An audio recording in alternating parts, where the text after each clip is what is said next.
Good evening. This is John Bailey, and the program is People to be Heard, the program for where people who have something to say have their say. And tonight, you've got John Vorperian. John is an assistant county attorney with the Westchester County Law Department's Family Court Bureau and a resident of White Plains, and he also hosts a television sports show in his other life here on White Plains Television. But tonight he is here because he was awarded by the Eastern Regional Interstate Child Support Association, ERICSA, at the annual meeting of the group in Myrtle Beach last week with the first ever Frontline Professional Award from the Eastern region. And I want to show you this award. John, thanks for coming on and congratulations. Pleasure to be here. All right. And here, just to show you the goods, so to speak, is this certificate that is actually a paper weight of your actual certificate, which shows the award. John, tell us about what this award is for and how, of all the professionals across to the Mississippi, you were picked. And beyond, actually. And beyond. It was truly a surprise. I got a phone call from the immediate past president of ERICSA, Carla West. She was head of the nominations committee. And a supervising attorney in my office, Elizabeth Barbanes, was kind enough to, they queried as to who is out there in the world of child support that could be a frontline professional or considered frontline professional, and Ms. Barbanes wrote I guess a glowing nominations packet for me. This is your guy, right? Yeah. Well, I'll tell you, out of 41 U.S. states, 28 tribal nations, and 1 U.S. territory, I just was amazed going to the conference, and then first thing Monday morning, being asked to come up on stage, and Margot being the president of the organization, handing me the Lucite award there that the folks just saw, and I was also surprised to see that there was a immense certificate, and I'm again. And the crowd roared. It actually did.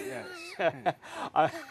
It did, but I tried to discern why me, because in going to this conference and talking with other child support professionals from Illinois, Indiana, New Jersey, Connecticut, and discussing what goes on in their courthouses, what goes on at their district office as to trying to achieve help for custodial parents and children, and also the payors, that rightfully what is the appropriate child support award that they should be obligated to pay each and every time that they're required by law. And so it was just amazing to see how everyone there is working towards, as I put it, you can do two things in life: either do well or do good.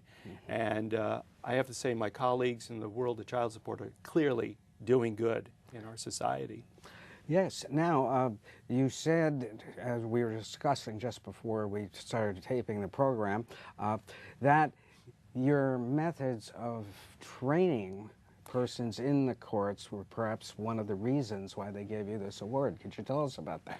Well, I'm not privy to whatever was composed and placed before the nominations committee, nor did they state, other than I did find out from some of the, I guess this is now, tale can be told, some of the committee mentioned that the competition was very, very competitive.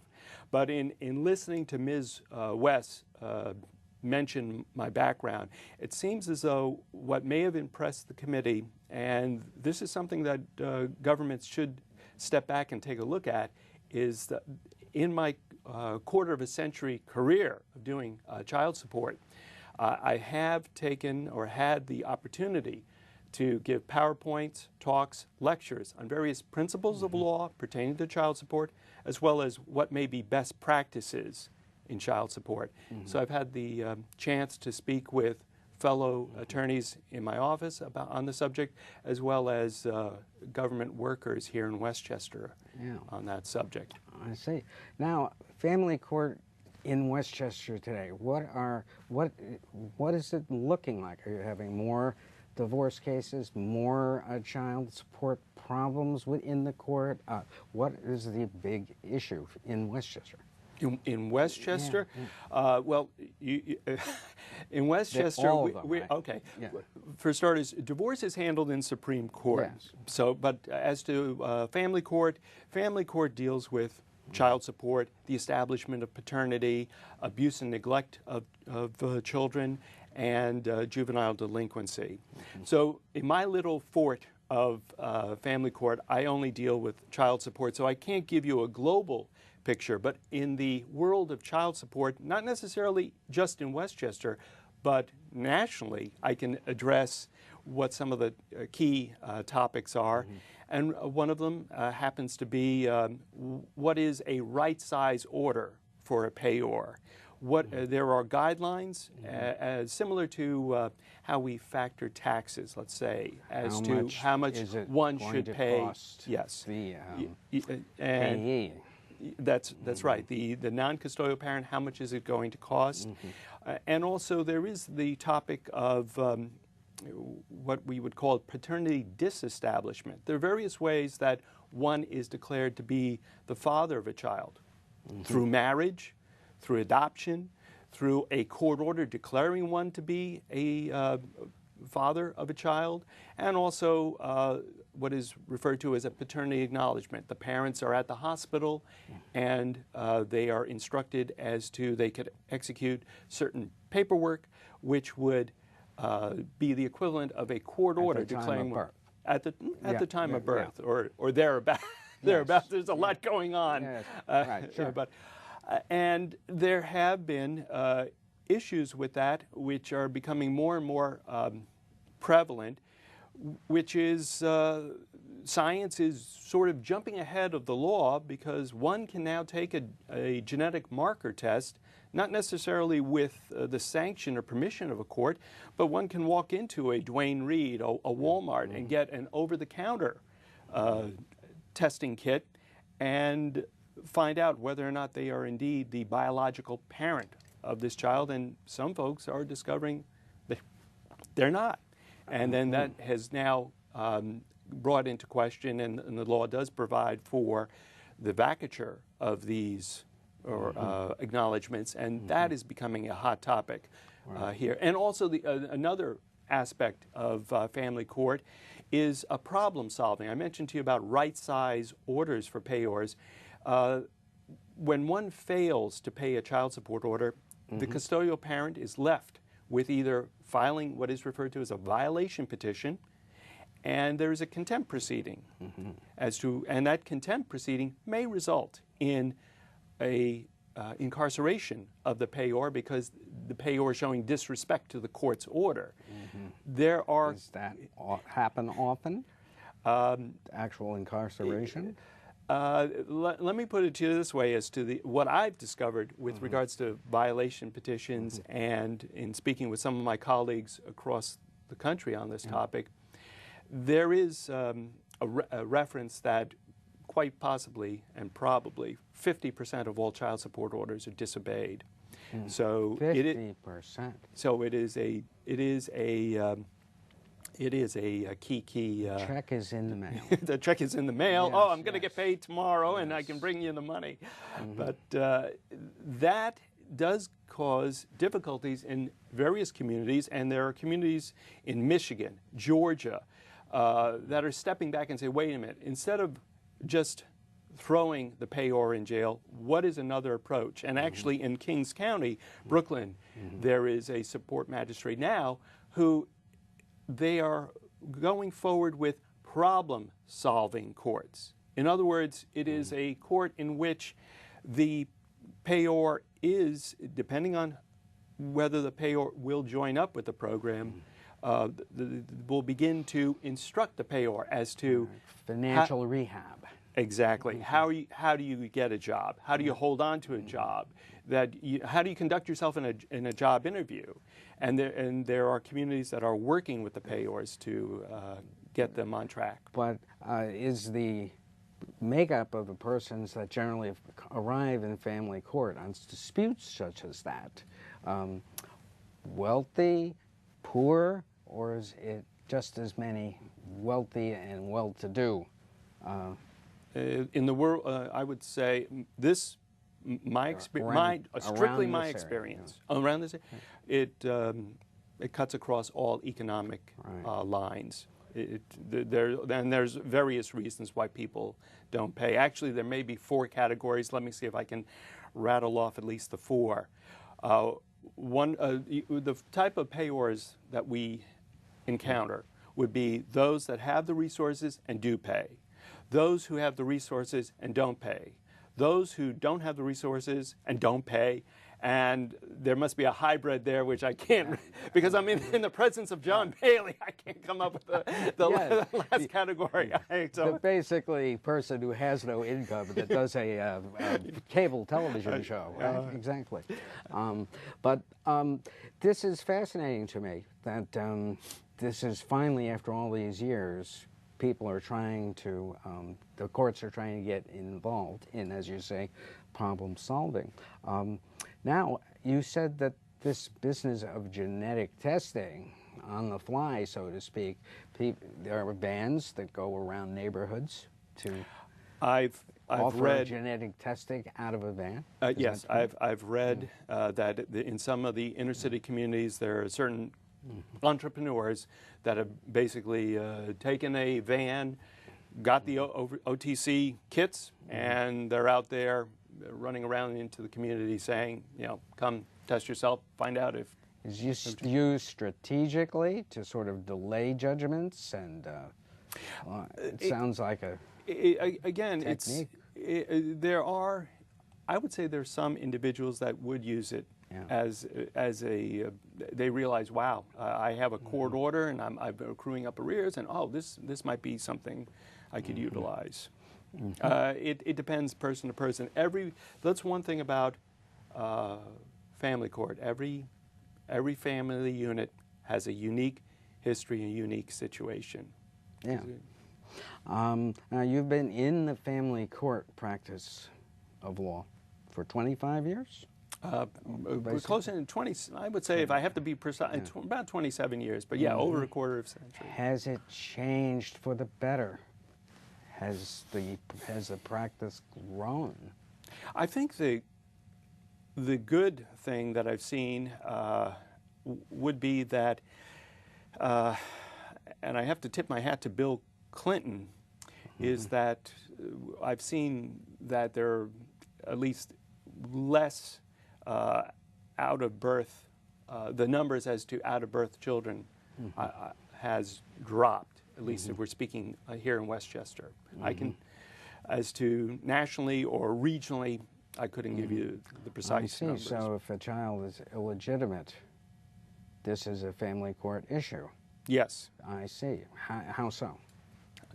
How so? It's a stupid question. No, not at all. If a family has to go on assistance, family assistance, the head of that household, the custodial parent, assigns their child support rights to the Department of Social Services. That's by statute. It's there in the forms. The trade-off is that you're receiving the assistance. Now we have to find who is responsible to support you, and that is where the SCU, the Support Collection Unit, the Child Support Agency comes into play. They're missioned to find out who that parent is. So if it's the biological mother, birth certificates will clearly state who that is. We know. Teenagers, or we know. All no, across? it runs the gamut in ages. Wow. Yeah. So, and also the other thing that one has to keep in mind is it's not necessarily the biological mother who's the head of the household. It may very well be an aunt. It may be a grandmother. It could be the child's father who's on assistance. And then the department. Really complex situations could be involved. Oh yes. Yeah. Has this grown? Are you seeing much more of this? You say illegitimate births have dropped, but are you seeing? No, I said that the number of children born out of wedlock has dropped since I began doing this. Yes, that's why he's a lawyer, ladies and gentlemen. Right, he picks out those little journalistic generalizations that tend to cause problems. So now, going forward in family court, how do you see this changing for the better? Or you're continuing? I think, well, you see, this is, I guess I'm going to brush off my American University political science major after all those years in Washington, going to school there as well as interning on Capitol Hill. I've come away with a political philosophy which is called incrementalism, that things just lurch forward towards being corrected and being positive. So I think we're still, as the expression is, muddling through. We're still going forward, one step forward, two steps back. We're still progressing along. You have been responsible for training lawyers for family court work over the years, as you said earlier in the program. Are the lawyers coming into the field more dedicated to it? Are the judges more experienced? That's a tough question. I can address as to my colleagues in my office. They are sincerely dedicated to the task at hand. The attorneys at the Westchester County Attorney's Office, each and every one of them has a sincere concern with their caseload, and it's much more than processing paperwork. They are concerned with the welfare of children, the concern and enrichment of households. It's wonderful to work with people like that. Right, and on that note, how many lawyers do you have working on family court matters? I believe the Family Court Bureau is roughly, there's a number again, roughly 27 attorneys. I would say, yeah, really? It's the For biggest. handling how many cases a year? Oh. Okay. The Mike Wallace question. Yes. You got me, John. Yeah. I don't ask Mike Wallace questions. I'm a pussycat. But I would say it's the biggest bureau 200 in the county attorney's office. That'd be 10 a lawyer if you had 200 cases.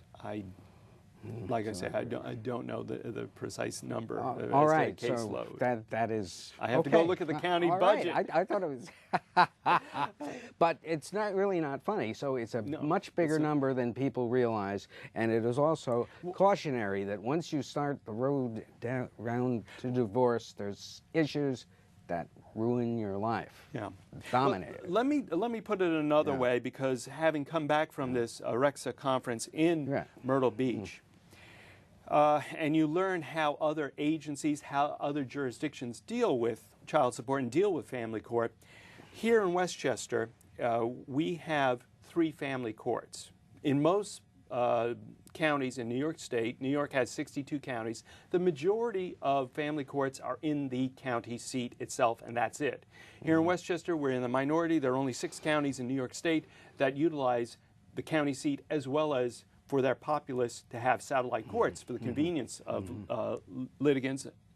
And the point I'm driving at is as to try and get an understanding as to what the size of the caseload may be here in Westchester, is that to the north, the great state of Vermont, the Green Mountain State, the state where Bernie Sanders hails from, there the state government deals with child support, and if I understood what I was informed, there are only 7 attorneys in that agency So in talking with them, at least strictly for child support, it sounded as though the caseloads may be similar for Westchester as well as Vermont.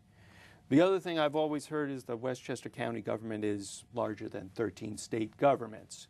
At least that was that's true. a sound bit. That's true in the 1990s. I've yet to go back to I've yet to go back to the census and double check that. So it's still an amazing fact. This is like Westchester could become its own country, actually.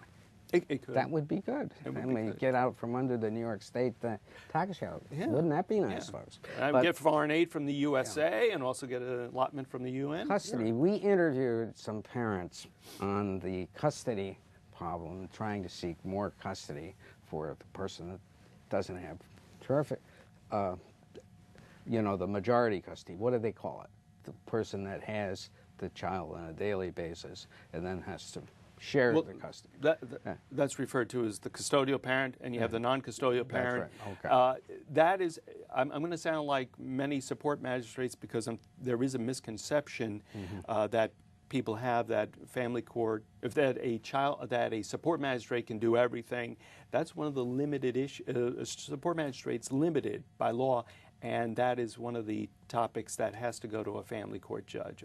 If the parents can't agree on custody arrangements, then they need the intervention of court, and that's before a family court judge, someone who's wearing the black robes. Thinking of judges changing more to 50-50, or what is the trend? Again, 25 years. You can't speak for I the can't judges, speak to that, but yeah. the important topic there is what is in the best interest of the child as to where the child should be placed, where the child should be. Because many men, particularly, are upset that they don't see the child enough, and that was the issue that the guests I had on the program, I think it was last June or last December. But anyway, I should bring out a tape of that, let you see it, okay, and you can make a comment on it. All right. Now, moving ahead, you were recently, we're talking to John Vorperian, who is the first recipient of the Frontline Professional of the Year Award by the Eastern Regional Interstate Child Support Association, better known as ERICSA, and he was given this award on May the 2nd. Now, you were recently were part of a program at PACE dealing with sports fantasy betting. Could you tell us the situation there? Because now there is a movement to legalize it in New York. Okay, right. That's true. I'm glad, and people can find out more about this on my show Beyond the Game. I'm going to do, if you don't mind me throwing in a little... certainly not. Okay, a little pitch there on... But this is not sports. This is not about sport. This is a legal issue. Addiction. Yeah, that's right. It is. Yeah. It's a legal issue. It's a sociological topic, which is daily fantasy sports. What had been fantasy sports where one could follow an entire season with their imaginary assortment of players in whatever sport, whether it be basketball, baseball, football, hockey, car racing.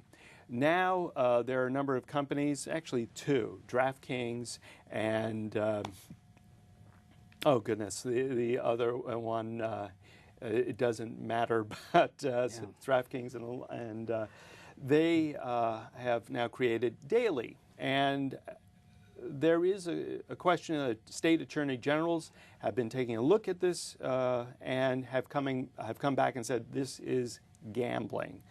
What do you do in this situation? Because gambling is there are federal laws which essentially permit Nevada and 3 other states to have such activities, and then you have state law. So it runs into a whole legal question of what is the uniformity of the law? What is, how should we consider daily fantasy sports? And indeed, I went back to my alma mater. I lucked out there. I was a panelist on that topic, and I do have a strong bias in the area. And also New York Law School, I think 2 weeks later, commandeered me. I was happy to do it. I was a moderator for a panel on daily fantasy sports. Where do we go from here? Well, there's a tax issue for New York State. They want to go after a big piece of that. To simplify this, Yes. I think we're moving in that direction where states are going to legalize it, regulate it, and take a piece of the action. But poker, offshore poker, I mean, it's a terrible, terrible addiction. Well, actually, this is how we got to daily fantasy sports. You see, if we jump back to the 1980s, there was the rotisserie. The rotisserie game is founded in a very upscale French restaurant in Manhattan. You have sports writers, political advisors to various state politicians getting together and saying, let's just pick out of a hat who our fantasy players should be. Then we'll compete. We'll say baseball, who hits the most home runs, who has the most strikeouts, and it's a point system. Yeah. And whoever wins gets lunch, dinner, and the like. So this has sort evolved. of an innocent thing. Exactly. Innocent thing. Innocence is often corrupted. But this is where we have gotten, because this takes off. Because one sports writer talks to another, and you have now the fourth estate, the press talking about it, and we see that the season-long fantasy sports. Then we have, as you mentioned, poker, offshore, and then Congress passes the uniform. Forgive me, I can't come up with the acronym. I'm not good with alphabet soup. They pass a lot of laws. They pass a law that affects these offshore gambling sites and interests concerning poker and the like, but they put in that law the loophole as to this friendly wagering type of game that is going on. And that's where these daily fantasy sports organizations say, wait a minute, that's there? And they drive the Mack truck through it. Exactly. And that's how we have ended up where we are today. And we have sports owners, team owners, and leagues that have interests in daily fantasy sports. Definitely. Well, listen, John Vorperian, you have been heard, and if there is if you have a family court issue, want to know what is next, what information is available? Is there a place that number? I would direct people to the Arexa website, as you said, the Eastern Regional Interstate Child Support Association website. There are multiple links just at that home page alone, and they get to get information. Well, John Vorperian, you have been heard, the frontline professional of the year with Arexa. Thank you for being on the program. John Bailey for People to be Heard.